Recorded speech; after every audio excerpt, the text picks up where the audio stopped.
Hello everyone, I am Rukmani Sharma and in this video I am going to discuss very important terms from the chapter Judiciary. Judiciary का मतलब होता है न्याय प्रणाली। ये एक इम्पॉर्टेंट चैप्टर है क्लास 8 के सिविक्स का, लेकिन इसमें कुछ अलग तरीके के टर्म्स यूज़ होते हैं। अगर आपको इन टर्म्स का मीनिंग नहीं मालूम है तो आप ये चैप्टर नहीं समझ सकते हैं। तो आज की वीडियो जो इसमें इम्पोर्टेंट टर्म्स हैं उन्हीं के ऊपर फोकस्ड है, so please watch the video. Number 1, judicial system क्या होता है? It is a mechanism of courts, ये कोर्ट्स का मैकेनिज्म है। दैट सिटीजन कैन अप्रोच का मतलब है पहुंचना, जहाँ पे कोई भी सिटीजन अप्रोच कर सकता है, जा सकता है। अप्रोच मीन्स जाना, गो।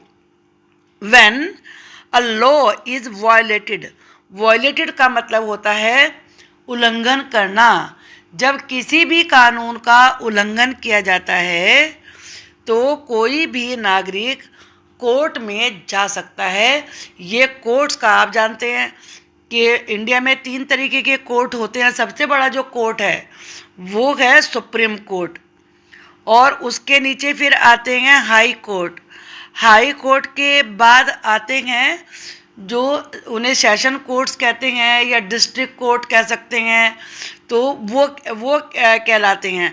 हम यहाँ पर डिस्ट्रिक्ट कोर्ट्स लिख देते हैं। तो ये सबसे बड़ा होता है और ये सेंट्रल गवर्नमेंट का होता है सुप्रीम कोर्ट। हाई कोर्ट हर स्टेट में अलग अलग होते हैं, अपने स्टेट का सबका अलग अलग है। और डिस्ट्रिक्ट कोर्ट हर एक डिस्ट्रिक्ट में ये भी अलग अलग होता है। केवल सुप्रीम कोर्ट है जो ओनली वन है, और ये पूरे इंडिया का कोई भी मैटर हो उसको डील करता है। तो जो ये कोर्ट्स का सिस्टम है, मैकेनिज्म है, ये ही जुडिशियल सिस्टम कहलाता है। इसमें कोई भी सिटीजन अप्रोच करता है अगर उसे ये लगे कि जो लोग हैं हमारे कंट्री के, कानून हैं, उनका उल्लंघन किया जा रहा है, उन्हें माना नहीं जा रहा है। अब आगे देखते हैं, ये है judicial review.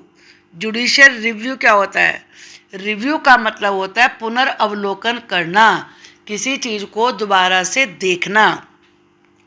The judiciary has the power to modify और cancel particular laws passed by the parliament.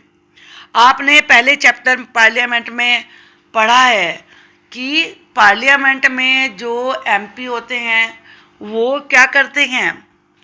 वो लॉ बनाते हैं। अगर जुडिशरी को ये लगता है कि वो लॉ ठीक नहीं है तो वो उसे कैंसिल कर सकते हैं।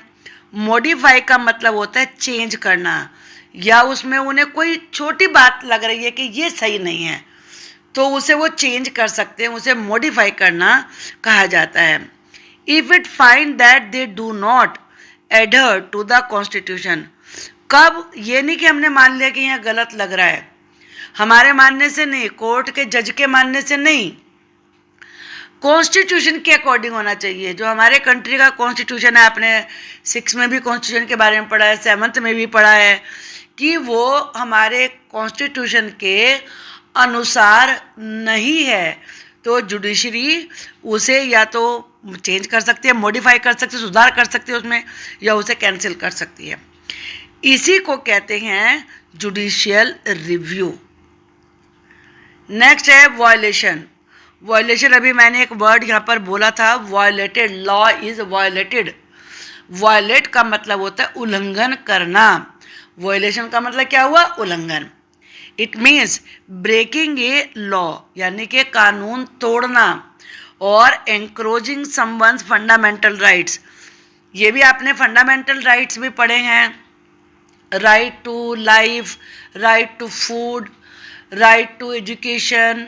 तो बहुत सारे फंडामेंटल राइट्स हैं, मौलिक अधिकार हैं, राइट। तो उनमें से अगर किसी का ये लगता है कि फंडामेंटल राइट किसी का नहीं दिया जा रहा है, उसमें बाधा उत्पन्न की जा रही है, तो उसे कहा जाता है वायलेशन। फिर है सेपरेशन ऑफ पावर्स, पावर का separation. It means that the powers of the state and the powers of the judiciary are separate. State की पावर अलग होती हैं, जुडिशरी की पावर अलग होती हैं। 3 तरह के हमारे यहाँ सिस्टम हैं। एग्जीक्यूटिव होता है, पहले आपके ये नियम बनाते हैं, जो लेजिस्लेचर, वो नियम बनाने का काम करते हैं।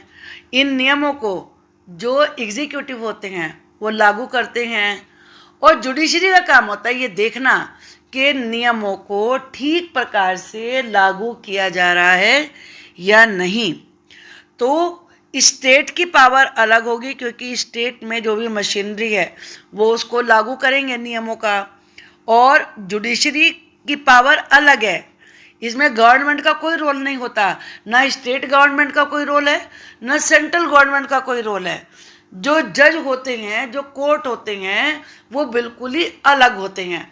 आपने देखा सरकार जब पीरियड ख़त्म हो जाता है 5 ईयर्स का, इलेक्शन होते हैं, लेकिन कोर्ट तो हमारे चलते रहते हैं ना, तो उसका गवर्नमेंट से कोई वो नहीं है, संबंध नहीं है। जुडिशरी बिल्कुल ही अलग चीज़ है। तो इसीलिए जुडिशरी की पावर भी अलग है और स्टेट की पावर भी अलग है। यहाँ पे स्टेट से मतलब है गवर्नमेंट, गवर्नमेंट की पावर बिल्कुल अलग है। इसे कहते हैं separation of power. Independent judiciary के जो जुडिशरी सिस्टम है, जैसे भी आपने पहले पढ़ा, स्टेट की पावर अलग है, जुडिशरी अलग है, तो यहाँ पे इसी बात को के लिए टर्म यूज़ होता है कि जो हमारी जुडिशरी है वो इंडिपेंडेंट है, वो डिपेंड नहीं करती है गवर्नमेंट के ऊपर। It mean that the judiciary is not under the government, ये गवर्नमेंट के अंडर नहीं होती है, and does not act on it's behalf, और ना वो उसकी तरफ से काम करती है। नेक्स्ट है टू अपील। अपील का मतलब यहाँ पर क्या है? To file a petition, petition कहते हैं अर्जी को, बिफोर ए हायर कोर्ट। जब आप किसी लोअर कोर्ट में कोई केस करना चाहते हैं, हमारे झगड़ा हो गया या कुछ आपको लग रहा है गलत हो रहा है, तो आप लोअर कोर्ट में केस फाइल करते हैं, उसे कहते हैं केस फाइल करना। लेकिन वहाँ आप हार गए, जो जजमेंट हुआ उससे आप सेटिस्फाइड नहीं हैं, तो जब आप उसे हायर कोर्ट में अप्लाई करते हैं तो उसे कहते हैं पेटिशन फाइल करना। क्या कहते हैं उसे? पेटिशन फाइल करना। इसी को अपील कहा जाता है। मान लीजिए हायर कोर्ट में हार गए तो कहेंगे भाई हम सुप्रीम कोर्ट में अपील करेंगे, अब हमें ये जजमेंट अच्छा नहीं लगता, तो उसे अपील करना कहा जाएगा। और अपील क्या होता है? पेटिशन देना, पेटिशन फाइल करना। एक्यूट, एक्यूट का मतलब होता है दोष मुक्त करना। कहने का मतलब ये, जब कोई ना कोई केस करता है तो जिसके ऊपर केस किया जाता है वो अपराधी के होता है, उसे आप अपराधी मान रहे हैं तभी तो आपको उसमें उसके साथ केस कर रहे हैं उसके ऊपर। लेकिन अगर वो दोष सिद्ध ना हो, जो उसका अपराध है वो सिद्ध ना हो, तो उसे कहते हैं एक्यूट करना। ये कोर्ट करता है कि भाई जैसा तुमने कहा नहीं नहीं ये गलत नहीं है, इसके ऊपर कोई ऐसा चार्ज नहीं लग सकता, तो उसे क्या कहते हैं? एक्यूट करना, दोष मुक्त करना। The court declaring that a person is not guilty of the crime.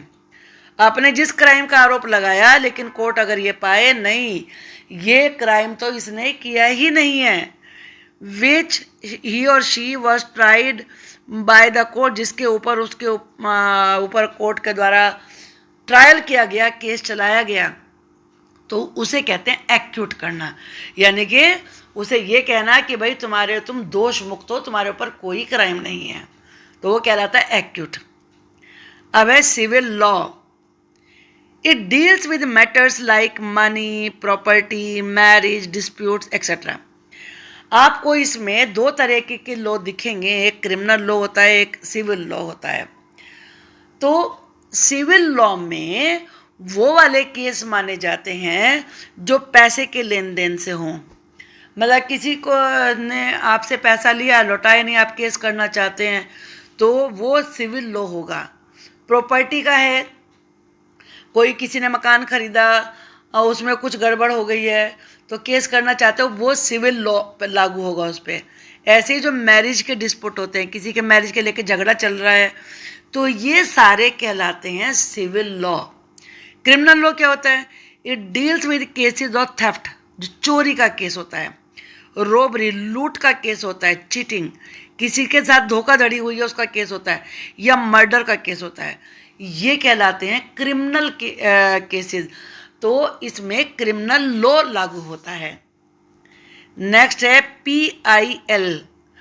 PIL की फुल फॉर्म होती है पब्लिक इंटरेस्ट लिटिगेशन।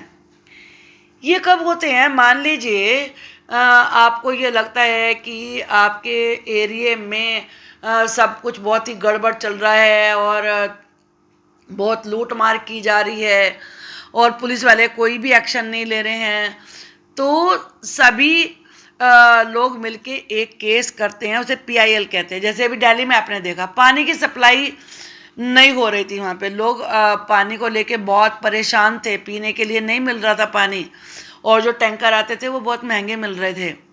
तो जो पानी है, वाटर है, वो बेसिक नीड है और ये गवर्नमेंट की जिम्मेदारी है कि हर किसी को वाटर प्रोवाइड कराया जाए। तो जो ये पब्लिक इंटरेस्ट की बात हुई है, तो तब वहाँ पर PIL ये एप्लीकेशन, ये केस दिया जाता है और it has been devise to facilitate justice. इसमें फिर कोई किसी एक व्यक्ति के लिए नहीं बल्कि सबको न्याय मिलता है। तो इसे कहते हैं PIL, इसे कहते हैं जनहित में मुकदमा लड़ना। लिटिगेशन का मतलब होता है केस, मुकदमा। आई होप कि ये जो भी इसमें टर्म्स यूज हुए हैं आपको अच्छे से समझ में आ गए होंगे। अब मैं इसके लिए लेसन के नोट्स की वीडियो बनाऊंगी, उसको आप देखिए, फिर आपको और अच्छे से समझ में ये पूरा लेसन आ जाएगा। Thank you for watching the video.